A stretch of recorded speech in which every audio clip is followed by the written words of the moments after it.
দুনিয়ার জীবনে এমন মানুষ আল্লাহ তাআলা প্রেরণ করেছেন যাদের স্বাস্থ্য বডি স্ট্রাকচার দেখলে পছন্দ না, কিন্তু আল্লাহ তাআলার সৃষ্টি আল্লাহ পছন্দ করেছেন।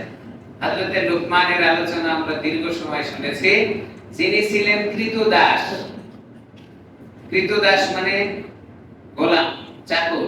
আগের যুগে মানুষ বেচাকেনা হতো, এরকম একজন মানুষ ছিলেন লুকমান, যার সামনে নবুয়ত এবং প্রজ্ঞা, জ্ঞান, হিকমত দুইটা রাখা হয়েছিল। প্রশ্ন করা হয়েছিল, লুকমান তুমি কোনটা চাও? লুকমান হাকিম, তিনি প্রজ্ঞাকে গ্রহণ করেছেন, হিকমতকে গ্রহণ করেছেন, নবুয়তকে নয়। ইচ্ছা করে দেওয়া হয়েছিল, কিন্তু তিনি গ্রহণ করেছেন হিকমতকে। আল্লাহ তাআলা হিকমত দিয়ে লুকমানকে ভরপুর করে দিয়েছেন, যার হিকমতের দ্বারায়, যার সুকৌশল বুদ্ধির দ্বারায় দুনিয়ার উম্মতেরা অনেক ফায়দা লাভ করেছেন, এখনো করেন।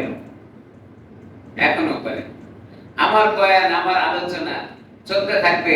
বর্তমানে ডিজিটালের সময় 10 বছর, 15 বছর, 20 বছর, 50 বছর, এরপরে আমার এই বয়ান মানুষে ভুলে যাবে, আর যেখানে থাকবে না, ভুলে যাবে। কিন্তু আল্লাহ তাআলা হযরতে লুকমান হাকিমের এই বয়ান, এই ওয়াজকে এত পছন্দ করেছেন, তাই আমত পর্যন্ত ভোলার কোনো সুযোগ নাই। কোরআনে হাকিমে আল্লাহ তাআলা রেখে দিয়েছেন। সুবহানাল্লাহ। মানুষটা ছিলেন কেমন? খাটো, পেটে কালো, নাকটা ছিল চ্যাপ্টা, ঠোঁটটা ছিল মোটা, চেহারার ভিতরে তেমন সুন্দর আকর্ষণীয় ছিল না। কিন্তু আল্লাহ তাআলা তার মুখের ভাষাকে এত পছন্দ করেছেন, যার কথাগুলো আল্লাহ কোরআনে হাকিমে রেখে দিয়েছেন। এইজন্য আল্লাহ তাআলা মানুষের চেহারার দিকে তাকান না। চেহারা সুন্দরের দ্বারাই যদি আল্লাহ তাআলা পছন্দ করতেন, তাহলে সাদা চামড়ার পৃথিবীতে অভাব নাই।